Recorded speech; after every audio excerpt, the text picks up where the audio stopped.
71% of businesses in the US say they use Instagram to market their business. But what if I told you that you don't need to be on Instagram or any other social media platform in order to grow a sustainable business? I'm really excited for today's guest, brand designer Sarah Erickson, who shares with us how she stopped using Instagram to market her business and focused her time on platforms that would generate revenue, and that is Pinterest. We do a deep dive into Sarah's Pinterest strategy and how she's using that to grow her email list and the type of opt-ins that have worked well for her business. This episode is a reminder that you don't have to do what everyone else is doing in order to see success in your business. It is okay to focus on what matters to you and forge your own path. Now let's get into the episode. If you enjoyed today's conversation, make sure to like and subscribe so you never have to miss an episode. Hello, Sarah. How are we doing? I'm doing well. Thank you so much. How are you? I'm doing good. You guys, I am so excited for you guys to get to know Sarah because number one, she is an extremely talented, phenomenal designer, number one. Two, she's an avid bird watcher. I have never met an avid bird watcher in my life. And so the fact that you're so passionate about that, I love it. And three, you are about to drop with us so many gems and knowledge today on all the things. So thank you so much for being here. Well, thank you for the kind words. Yes, I'm super excited for our chat today and always excited about birds. I wish we could have like a whole different episode of just talking about that, but I digress because I'm so interested to know more. And everybody like first told me about that and I was like, that is phenomenal. But I digress. We'll definitely have to chat off camera about it. But I really would love to know, and I think our audience too would love to get to know you more of essentially like how did you find yourself into entrepreneurship, like building the business that you have today? Yeah, so I feel really fortunate that I actually did get my start in design in college. I have a degree for it. And I know in our industry, people come from all different paths, which is one of the things I really love about this slice of the industry. But for me, it was actually a pretty traditional path there that I got to study design in college and worked for a small design agency shortly after graduating, which really gave me a chance to have a taste of the entrepreneurial life. And it was a pretty easy transition from there to launch my own business. So I started in wedding stationery design and calligraphy, which still has a special place in my heart. I love those tangible paper goods, but pretty quickly returned to the things I had originally studied with brand design, logo design, and that feels really rewarding to be able to work with small businesses and help them elevate their businesses, elevate their income, and help them attract their dream clients. So it's been just a really rewarding path since then. That's amazing. I think, that is, everybody has such a unique journey to entrepreneurship. And I like that yours was pretty smooth. Yeah, thankfully so. There are definitely things that I feel like you do learn at a more formal education that I was able to bring into entrepreneurship that were really helpful. And I think that goes both ways. There are a lot of people who come from other jobs before they got into creative industry and they're able to bring that unique perspective. So just like anyone else, I think I'm able to bring those things from the more formal education into the entrepreneur side of things. They certainly didn't teach you about running a business in my design program, but the design stuff, I feel like I did fortunately receive a lot of great education from some really talented professors. Yeah. And I mean, it shows. I mean, your work is absolutely phenomenal. And one thing that is so interesting about you is that you literally have built you only post on Instagram once a year. Like you are not on a lot of social media platforms. First, let's talk about why that is. And two, how have you been able to grow your business essentially like not really being on social media at all? Because 71% of US businesses say that they use Instagram. Yeah, and I believe it. You are not one of them. I am not one of them, but I know that is definitely where a lot of people are attracting clients in our industry. And that's valid. I'm not here to, hate on Instagram if it's working for anybody. And some people really love it and thrive on Instagram. That is just not me. For me personally, I just realized that the time investment that it was taking to create Instagram posts, Instagram reels, Instagram captions, to engage, I just sat down and took a look at it and thought, this is a lot of time for me personally to invest in this. And I'm not sure that I'm necessarily seeing the return on that time that I would want to see, given how much time it's taking up. Again, for some people, I know that they're able to create reels really quickly and they really enjoy it and thrive on that. But for me, that is not at all the case. So I just started seeing how much time it was taking and really envisioning what time am I trading away by spending this time on Instagram graphics. So, full circle, I thought about birding. I would much rather be out in the mountains with my binoculars than spending time, editing a video to match a certain music and putting it all together in a reel that may or may not actually get seen by anybody at all. And I really started thinking about those trade-offs truly. Like, I really would rather be birding or out in nature. I feel like there's just so much goodness in the world to see. And I was not finding that in my screen in the Instagram app. So. Oh my gosh, I love that so much. And one thing that I loved that you said of like, this isn't generating revenue for me, right? Like, this is just not a good use of my time as a business owner. And I would rather prefer, doing things that bring me joy. And I think naturally for us, when we're thinking about, we have to get more clients, we instantly, marketing is the number one, and instantly like, oh, we got to post more. Like, our minds just go to this very traditional route. And instead of really looking at it as, okay, like, maybe Instagram is not the platform for you. Like, how much time and investment is this taking for you? And what are other ways that you can, get more leads, get more clients? So for you, how do you get clients essentially? Like, how have you been able to build and sustain your business, not really being that much on social media? Right. And I'm so glad you said that too, because I think when people hear I'm going to work on my marketing, they do think of Instagram. Those things are pretty much, yes, those are synonymous to a lot of people. And it doesn't have to be that way. Again, if that's something that really works well for you, more power to you.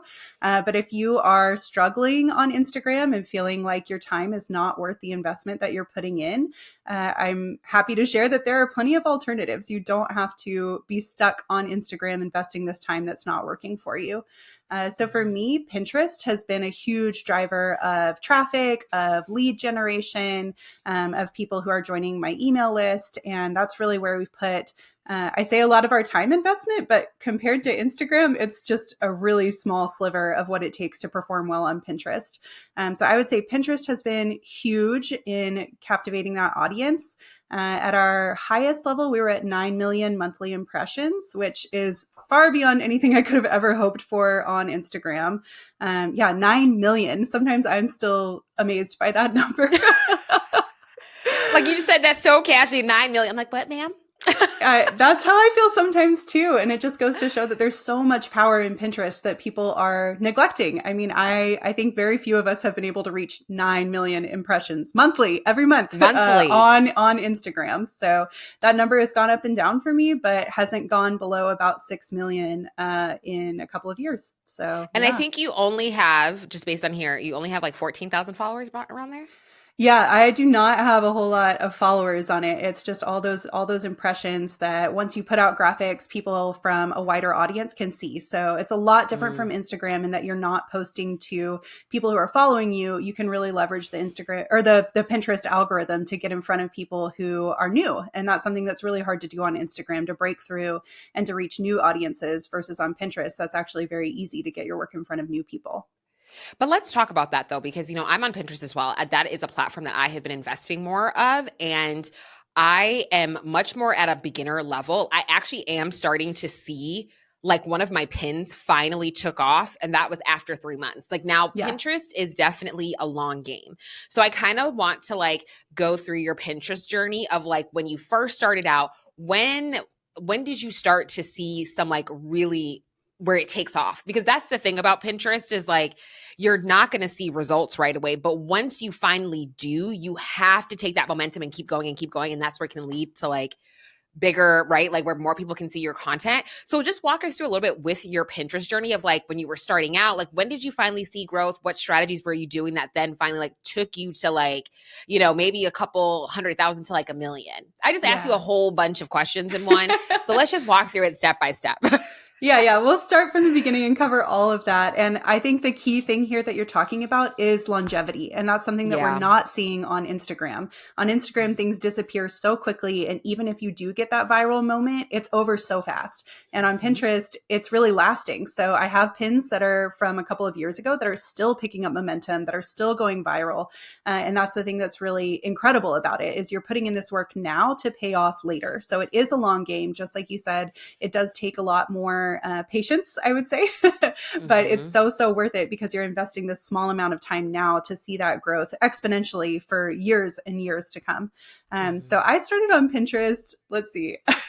Back when I was in high school, we had our laptops in class, and Pinterest at the time was invitation only. So someone had to Mm-hmm. invite you to join it. At the time, of course, I was just pinning crafts or recipes, during biology class. So I have had Pinterest for quite a while, but it was not something I was using for business Mm-hmm. until we really made that shift to get off Instagram. So I would say probably in 2018, 2019 was when I started to invest more time in Pinterest. So it has been a little while now. But when I started to see a lot more growth was when I started leveraging Pinterest tied into my email list. And I know that's something you guys have talked about on Mm-hmm. this podcast before, really building your email list and growing it in a way that feels sustainable. But Pinterest and your email list are a match made in heaven. They are just meant to work together so seamlessly. And I think if you can really be smart about the content you're putting on Pinterest, leading back to your email list, getting people on that list, then you're able to have a real conversation with them in a space where you're not competing for their attention the way that you would be on Instagram. So I know that's, again, kind of a bird's eye view of everything, but does that at least start to answer some of the questions about my Pinterest journey so far? Yeah, absolutely. And I think, let's kind of break it down even a little bit more, right? So, even with Pinterest, right, it's heavily obviously blogs, right? Blogs, videos, and all of that type of stuff. In terms of content that you're creating, and you also want to lean more into evergreen content, right? Yep. Because you just said you have pins that you uh, from stuff that you've created years ago that are still gaining momentum now. And so for you, what kind of like, how are you determining the types of content that works well for you for your Pinterest? I know keywords, don't mean to get so granular. I think just giving people just some of that foundational piece. Yeah, no, let's get Uh, strategic about let's get it. strategic about it 1000%. So let's talk about like you determining the type of content that works really well for your Pinterest. How are you seeing your blogs converting to where like they are getting to your email list? Like, I think let's talk about those things as well. Yeah. So I think, again, that email list tying into your Pinterest is one of the best ways that you can leverage Pinterest. And I love the idea of evergreen content. Again, that's something I'm really passionate about because it is something that you can set in motion once and never touch it Mm-hmm. again. And again, years and Mm-hmm. years later, you're picking up that traffic, which I think is what we all want. It's so much more rewarding to invest that small amount of time now and then just see that growing in the background without having to touch it again. So I think that it does really start with really quality content that you're creating for your audience. And there's no way around that. I think a lot of people are looking for a cheat code, but you are going to have to create a good piece of content. The thing about Mm-hmm. Pinterest, though, is that you only have to make one really great piece of content. And I think, again, that's a difference from Instagram, where you're having to reinvent the wheel every day to come up with new content every single time that you're posting. But with Pinterest, you can just focus on leveraging one really great piece of content. So that's what I always tell people when they ask me about Pinterest is invest your time in that one amazing piece of content. So for some people, that might be a podcast episode. It could be a blog post. But I think where you're really going to get a lot of return on your investment is having some type of email opt-in that is just insanely good. This is something that Mm-hmm. you can hardly even believe that you're giving away for free. So a couple of them that have done really well for me, I have an email opt-in that is a download of 100 different color palettes. And again, that's a Mm-hmm. lot, right? Like 100. That's a lot. That's a hard to believe you're giving it away for free kind of opt-in. Another one that's performed really well is a list of 100 daily affirmations. So again, Mm-hmm. two totally different types of freebies that are attracting different audiences into my business. But again, they're really high value. It's something I put a lot of time and effort into, and it's something that people will continue to be interested in for years to come, and that are pulling an audience onto my email list, where then I can start to nurture them and market to them and have real conversations with them. So I would tell people to really invest a lot of time in that one piece of content. And then once Mm-hmm. you get it on Pinterest, you can leverage it in all kinds of different ways so that you're getting traffic back to that content in different boards, in different ways that you're getting in front of people, so that it's just that one or two really great pieces of content are pulling in all of that traffic. Yes. Oh my gosh. I love that so much. And I love that you brought that up because truly it's really like high value content. It's truly quality over quantity. And that was something I even learned in my own Pinterest journey of like, as I was pinning, I had one blog post like take off that did really well. And it was about podcasting, not even about storytelling. And I was like, look, I need one to come up for storytelling, like, which I'm still going back and refining. But then I used that data. Okay, I'm like, I got this one quality piece of content here that now like my audience is looking at. Now I took that one piece and then created other types of content from that one piece. And I'm currently even testing it on Pinterest to see how it does. But also one piece of content can give you like 20 pins. You know what I mean? Yeah, and more than 20. And honestly, I think 20. that's where a lot of people are actually making a big mistake. And I think a lot of the big names out there are telling you, here's how you can get 3 pins out of this one piece of content.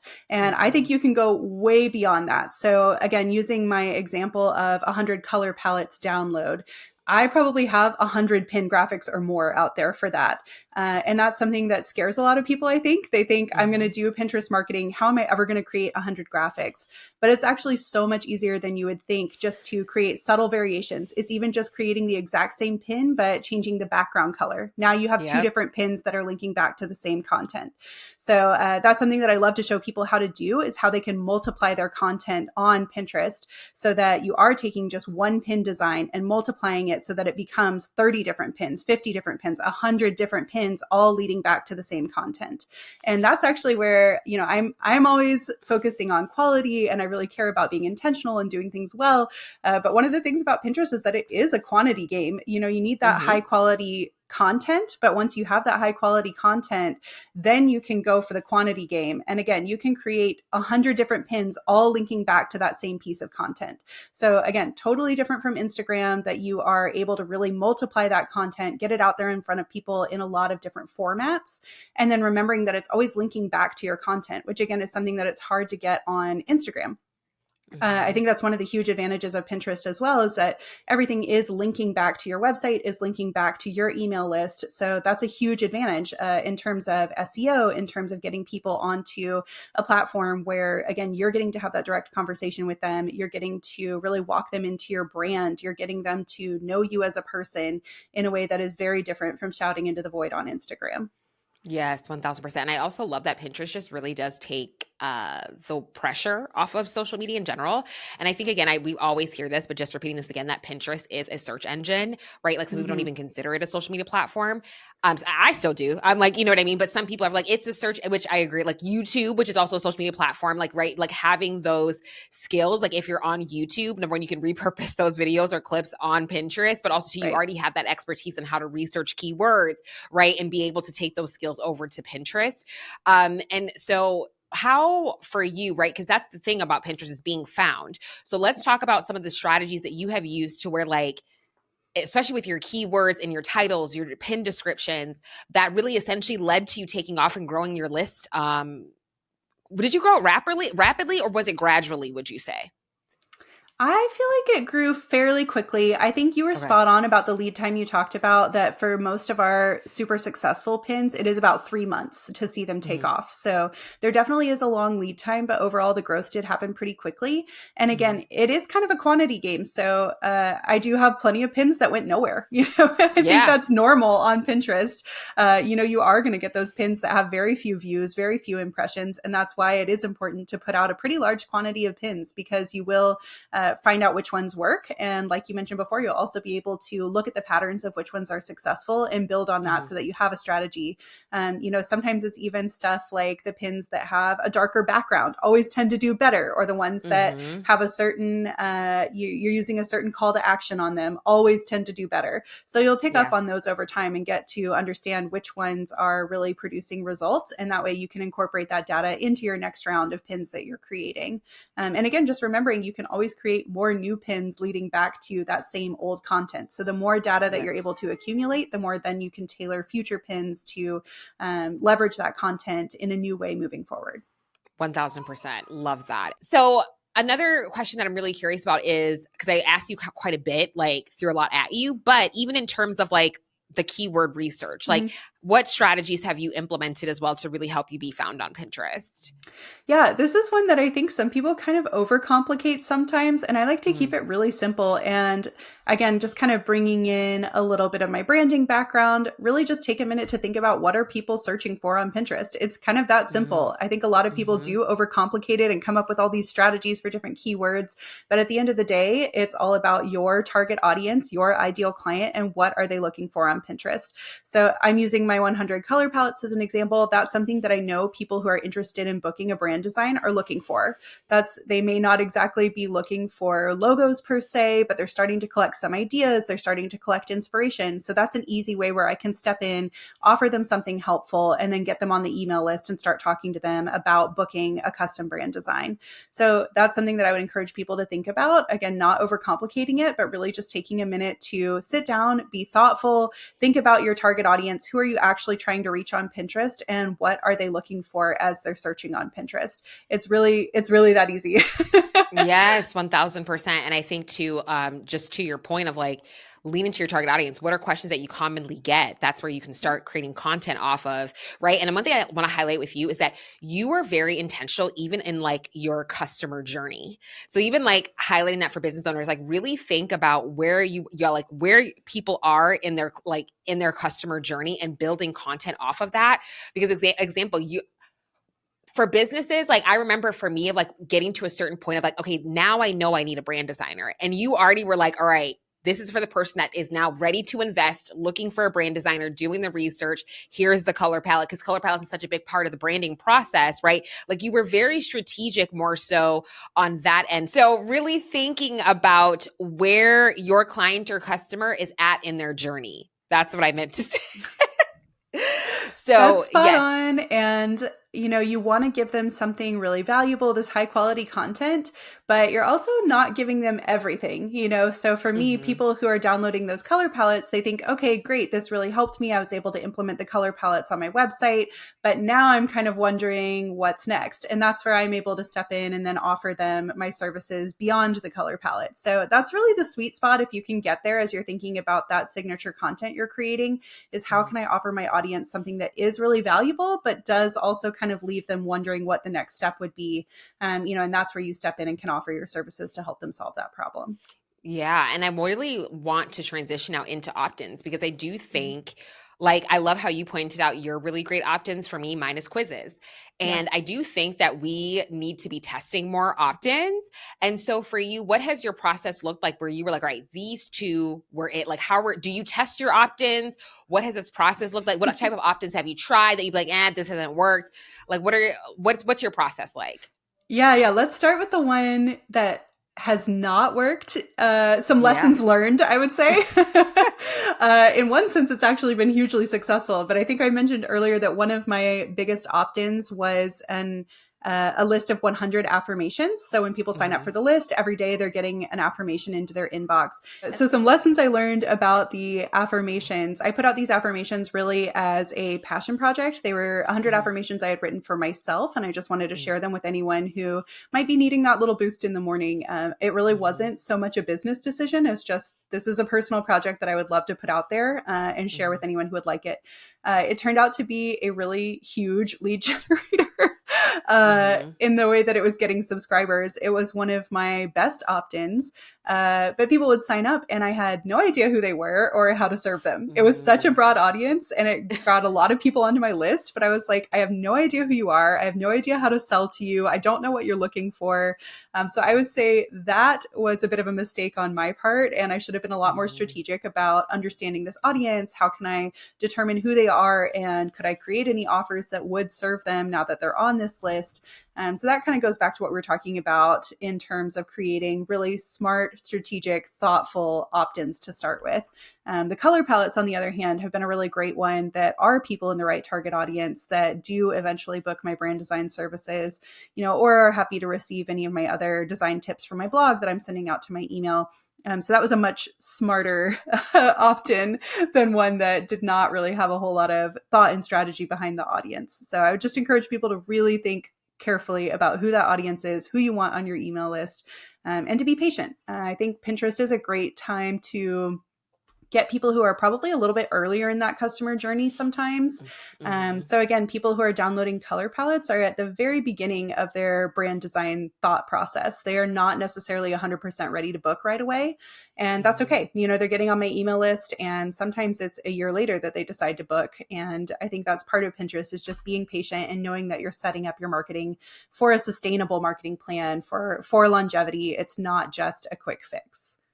Yes. Oh my gosh. Love that so much. And I love that you highlighted just the two opt-ins of like, yeah, one worked great, but it literally had nothing to do with my goals as a business owner. Yeah. You know what I mean? And how I can sell to these people and how I can serve them. And I think that's just such a really great thing to highlight. It's like, yeah, we want to grow our list, but we want the right kind of people on that list. I think that's just such an important thing, because that makes all the difference when it's time to really start selling your products and services. And so I really would love to know more about you, about how you're nurturing your audience, because I do feel like sometimes like we'll have a great opt-in and then we do the exchange or we give them the value, but then sometimes we just leave them, right? Like, Yeah.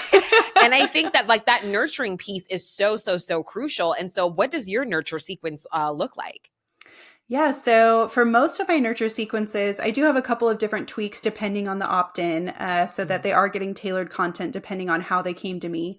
But overall, I like to create a nurture sequence that I've set up in advance. So a workflow that is 6 months or 12 months long, which again does tend to scare people a little bit, I think, when we say that, but it's just one email per month even. So, Mm-hmm. you could sit down in a day and write 6 emails or 12 emails. That's totally doable.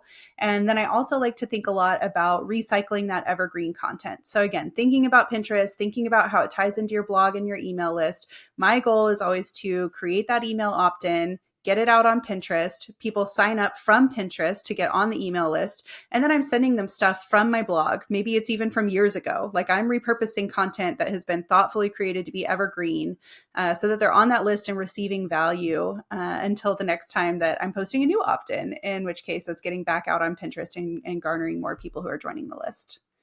Oh my gosh, I love that so much. And I know like when we hear of like, oh my gosh, like batching for the whole year, how is that possible? And so, right, because it does sound stressful. What does that look like for you as you're like batching? What does that process look like?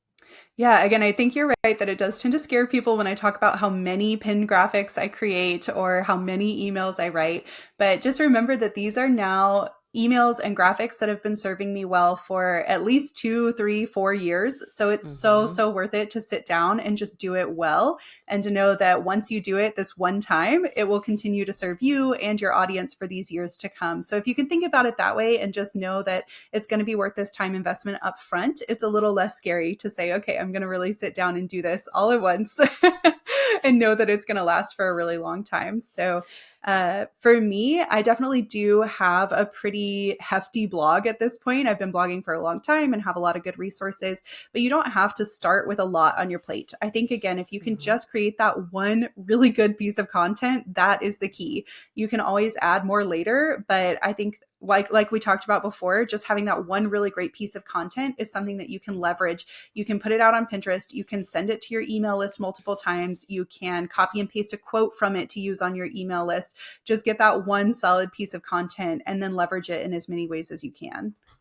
Yes. Oh, love that. Love that so much. I think that's just such a good key point of if you have a really great high value blog post, you can literally take that and like make an email. Like again, you don't have to reinvent the wheel to make it more complicated and build things from scratch. And I think that's what the beauty is of Pinterest and even email marketing is that you truly get to work with what you have. You don't have to start Right. over. It's not overwhelming. Just go back and Yes. look at the pieces of content that have been doing well. Even on Instagram, if you're like, hey, I want to invest more, go back and look at pieces of content that has done well for you on other platforms and then Right. repurpose it into other ways that can really serve your audience on Pinterest or on in your email list. You know what I mean? And I think these are Exactly. really, it's very strategic. It's a good use of your time. And that's what I love is that with you, you are extremely intentional with how you spend your time as a business owner. Like, you know what I mean? And I think that is like where you have that time to enjoy, bird watching and all these other different types of activities that you love to do. Like, and I think that's great. I think that that's what entrepreneurship is supposed to be. Like, you looked at 100%. something that most people are always doing, and you're like, you know what, that doesn't work for me, and that's okay. Here's what's going to work for me, and like the benefits Right. that have come from that is absolutely fantastic. And so Yeah. this is not telling people like, hey, you should leave Instagram. It's like, just really figure out what works for you as a business owner. Right. Understand your time and where it's going and where you want it to be invested. And it's funny that you say that, because most of my blog posts too really come from a selfish motivation almost of wanting to save time on my end. Yeah. Anytime that I get an email that someone is asking me the same question more than once, I write a blog post about it. So that way, the next time someone asks me that question, I can just say, oh, I have a blog post about that. And I've actually had friends that kind of made fun of me for always saying, oh, I have a blog post about that. But if you are looking for content and trying to create that content that is going to be really long lasting, durable, evergreen, start to pay attention to those questions that you're getting asked. It could be questions that you're getting from clients. It could be questions that you're getting on Instagram. But if it's something that has come across your inbox or your DMs more than once, turn it into a blog post. You don't need to be typing that up every single time and answering the same thing over and over again. Turn it into a blog post so that it can live on your blog, that it can be in a spot where people are coming to you as that source of information, and it's saving time on your end, because the next time that somebody asks about it, instead of having to actually think about your answer, you can just send them a link to the post. And that's where a lot of my great content comes from, is selfishly, I don't want to spend the time to think about it and type out an answer more than once. So you're getting a link to the blog post. But that is so true though, because the pin that took off for me on Pinterest finally was podcasting equipment. And that was a question I got consistently in the DMs all the time, was what equipment have I been using for the podcast? Like, also two more budget friendly options. Made a whole podcast about it. I mean, made a whole blog post about it. So now I send that to people all the time. And that was the pin that took off on Pinterest. And that's so great too, because you're also really growing your business in a way that allows for someone else to step in. Like, for those of you who are building teams, if you have an assistant, so easy for them to grab that link. They don't have to forward that email and say, hey, can you answer this? What equipment do you use? They can just go grab that blog post link. So it really saves time for you. If you're a solopreneur right now, it saves time for you as you're growing the team and really building your business. It's just a great way to cut out all those little pieces of time that are adding up and preventing you from grabbing the binoculars and getting out there birding or whatever it is that you like to do. But it really does add up, those little pieces of time when you're rewriting content that you don't need to be rewriting. So get it out there on the blog. It's a great sign that it's going to be something searchable too. If people are already asking you that question, there's a good chance that they are also Googling that question. So now if you have it coming up in your Google search results and in Pinterest search results tied into your Google search results as well, there's a good chance that you are going to be attracting that audience that's there and looking to you as an expert. Yes. Oh my gosh. Love that. Love that so much. This has been such a great conversation. And Sarah, one thing I want to ask is, like, what's next for you in this season of life? Any exciting projects that you're working on? Hint, hint. Hint, hint, hint. I'm so glad that we've been talking about Pinterest today, because I have been working on a Pinterest course where I really am going to walk through all the things that we've talked about today in really concrete steps. I want people to be able to feel confident in taking that one piece of content and leveraging it on Pinterest in a way that doesn't feel overwhelming and instead feels sustainable for long-term marketing. So I'm working on that course. I'll have it out soon, and I would love to share the waitlist in the show notes if y'all are up for it. Oh, 1000%. It will be in there. I'm on that waitlist, girl.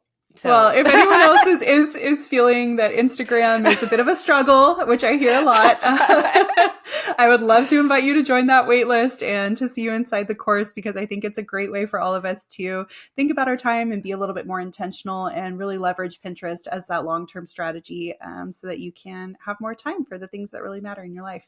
Yes, absolutely. I've been like, please, let's get that now, please.